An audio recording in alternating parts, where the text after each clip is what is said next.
क्या eligibility criteria होता है जोसा का अगर आप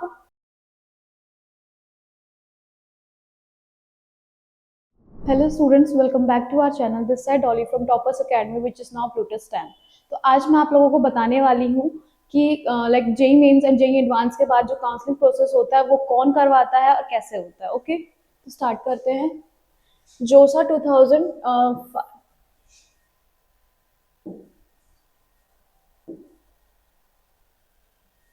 जोशा 2025 की जो हमारी वो होती है, लाइक जोशा जो है वो हमारी काउंसलिंग करवाती है जेई मीन्स और जेई मीन्स और जेई एडवांस के बाद इंजीनियरिंग कॉलेज के लिए। ठीक है, तो फर्स्ट क्या आप मैं बता दूं कि जोशा है क्या। जोशा है जॉइंट सीट एलोकेशन अथॉरिटी। ठीक है, ये क्या करवाती है, ये जो आपका लाइक आपका जो आपकी प्रेफरेंस के अकॉर्डिंग, आपकी रैंक के अकॉर्डिंग आपको कॉलेज प्रोवाइड करवाती है। चाहे आपने आपके लाइक अगर आपने जेई अच्छे स्कोर किया है तो आपको एनआईटी या फिर एनआईटी और नेशनल इंस्टीट्यूट आईआईटी जो भी आपके वो होते हैं कॉलेजेस वो प्रोवाइड कराते हैं। और आपका ज़्यादा अच्छा स्कोर है आपकी रैंकिंग के अकॉर्डिंग आपको आईआईटी कॉलेज भी प्रोवाइड करवाती है। ठीक है, या ऑर्गेनाइजेशन होती है जो कि रिस्पॉन्सिबल होती है आपके सीट अलोकेशन में प्रोसेस में admission into the under graduate programme. ठीक है, इसमें कौन कौन से वेरियस कॉलेजेस आते हैं? Indian institute of technology, national institute of technology, Indian institute of information technology, government funded technical institute. ये सारे जो आपके कॉलेजेस होते हैं जेई मेंस और जेई एडवांस के बाद आपको प्रोवाइड किए जाते हैं, उसकी जो सीट होती है वो आपको इसके लाइक इस प्रोसेस के थ्रू आपको मिलती है। ठीक है, अब पहला आपका सीट अलॉएशन प्रोसेस। आपको क्या इसका प्रोसेस क्या होता है सीट अलॉट करने का? तो JoSAA conduct the seat allocation process for admission based on the performance of candidate in the JEE main and JEE advance exam. जो जोसा है वो ये प्रोसेस जो एडमिशन का आपका अंडर ग्रेजुएट का जो एडमिशन का जो जेई मेंस और जेई एडवांस के बाद जो प्रोसेस होता है वो जोसा करवाता है। Candidate are assigned seats in this institution based on their rank and preferences for the courses. जो भी लाइक स्टूडेंट की प्रेफरेंस होती है, उनकी रैंक होती है, उसके अकॉर्डिंग उनको सीट अलॉट किया जाता है। ठीक है, और ये जो पूरा प्रोसेस होता है वो ट्रांसपेरेंट होता है। उसमें कुछ भी आपका जैसी आपकी रैंक होगी, जो आपकी परफॉर्मेंस होगी, उसके अकॉर्डिंग ही आपको सीट अलॉट किया जाएगा। ऐसा नहीं कि आपकी जो कोई लाइक अच्छा है उसे भी बुरी कॉलेज दिया जा रहा है या कोई बुरा है उसे अच्छा कॉलेज देता है, ऐसा कुछ नहीं होता है। आपको ठीक से प्रॉपर फेयर डिसीजन के साथ आपको सीट अलॉट किया जाता है। There are multiple rounds of seat allocation where candidate can either accept or reject the seat offered. इसमें बहुत सारे प्रोसेस होते हैं, बहुत सारे राउंड होते हैं जिसमें आपको सीट अलॉट किया जाता है।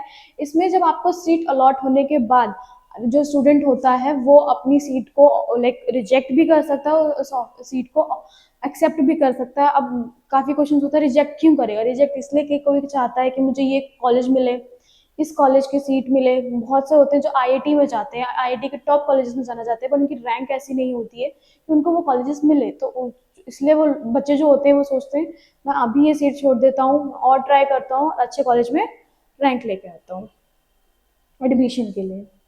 फिर आता है आपका institute covered.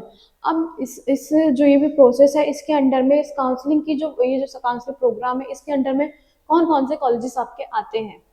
Indian institute of technology, national institute of technology, Indian institute of information technology and government funded technical institute. ये सारे जो है चार है।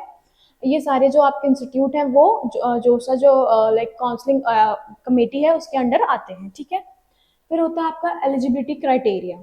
To be eligible for the JoSAA counselling candidate must have appear for the JEE mains exam and for the admission of IIT they must. ठीक है, आपका जो ये लाइक क्या एलिजिबिलिटी क्राइटेरिया होता है जोशा का? अगर आप इसके लिए आपको जेई मेंस क्लियर करना होता है। ठीक है, जेई मेंस के बाद अगर आपको आईआईटी में एडमिशन चाहिए तो आपको जेई एडवांस भी क्लियर करना होता है, तभी आपको आईआईटी में एडमिशन मिलता है। Candidate need to meet the eligibility criteria set by JoSAA. जो भी एलिजिबिलिटी क्राइटेरिया होता है वो कैंडिडेट को फुलफिल करना होता है, including the educational qualification, age limit and category. जो भी age limit like educational qualification क्या है, एज लिमिट क्या है, कैटेगरी क्या है, इस सब पे डिपेंड करता है। ये सारी रिक्वायरमेंट्स होती हैं, स्पेसिफिक रिक्वायरमेंट्स होती हैं जो कि स्टूडेंट्स को फुलफिल करनी होती है। फिर आता है counselling and registration. After the exam result are announced candidate need to register for the counselling process throughout the JoSAA website. आपका लाइक एग्जाम के बाद, आपके स्कोर के बाद, जो भी आपका रिजल्ट आया उसके बाद आपको जोशा की जो वेबसाइट है उस पर जाके अपने आप को रजिस्टर करना पड़ता है, तभी आपकी काउंसलिंग प्रोसेस आगे होती है। अगर आप रजिस्टर नहीं करोगे तो आपकी काउंसलिंग नहीं होगी। ठीक है। During the registration candidate must sorry can select their preferred institute and courses. जब आप रजिस्ट्रेशन कर रहे होते हैं तो उसमें आप अपना जो भी आपका प्रेफरेंस होता है लाइक कॉलेजेस को लेके, इंस्टीट्यूट को लेके, वो उसमें या सिटी को लेके वो आप उसमें फिल कर सकते हो। The seat allocation process happens in multiple rounds, which each round based on the availability of the seat and the preference selected। ठीक है। इसमें जो आपका जो पूरा प्रोसेस होता है इसमें काफ़ी सारे राउंड्स होते हैं। इसमें देखा जाता है कि क्या सीट की अवेलेबिलिटी है और क्या प्रेफरेंस है स्टूडेंट की, उसके अकॉर्डिंग आपको स्टूडेंट्स को सीट अलॉट किया जाता है।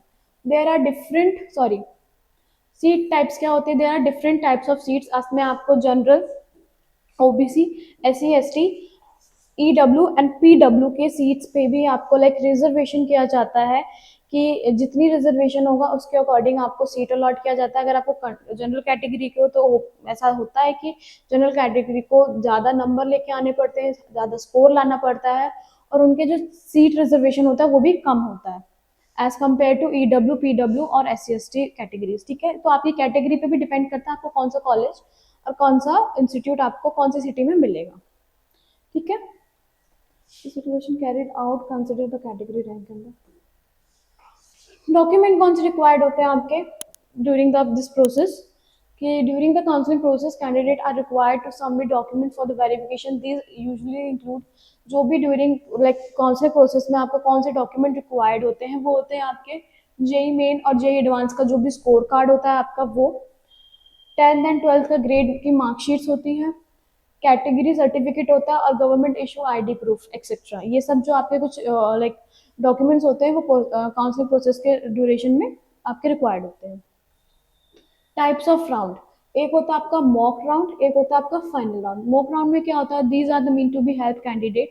मॉक राउंड का ये होता है कि कैंडिडेट को हेल्प किया जाता है, उनको एक मॉक राउंड के अकॉर्डिंग बताया जाता है कि आपका जो फाइनल राउंड है उसमें आपकी प्रेफरेंस इंस्टीट्यूट और सिटी के अकॉर्डिंग या भी जो भी आपकी प्रेफरेंस है उसके अकॉर्डिंग आपका जो फाइनल राउंड है वो कैसे कंडक्ट किया जाएगा। और फाइनल राउंड में फाइनल सब कुछ होने के बाद आपका स्कोर कार्ड जो भी आपकी कैटेगरी है वो सब देखने के बाद आपको फाइनली सीट अलॉट किया जाता है। ठीक है। इसका जो मेन है में JoSAA aims to streamline the process and ensure that the admissions are done in a fair and efficient manner. जो पूरा इस जोशा का जो भी काउंसलिंग का आपका होता है कि ये fair and sorry like efficient manner में होता है। इसमें देखा जाता है कि बच्चे को, राइट स्टूडेंट को राइट सीट उसे अलॉट किया जाए, उसकी जो भी प्रेफरेंस है उसे ट्राई करते हैं कि उसे फुलफिल किया जाए, और बेस्ट कॉलेज और बेस्ट इंस्टीट्यूट उनकी बेस्ट स्टडीज़ के लिए, बेस्ट करियर के लिए उन्हें प्रोवाइड किया जाए। ठीक है।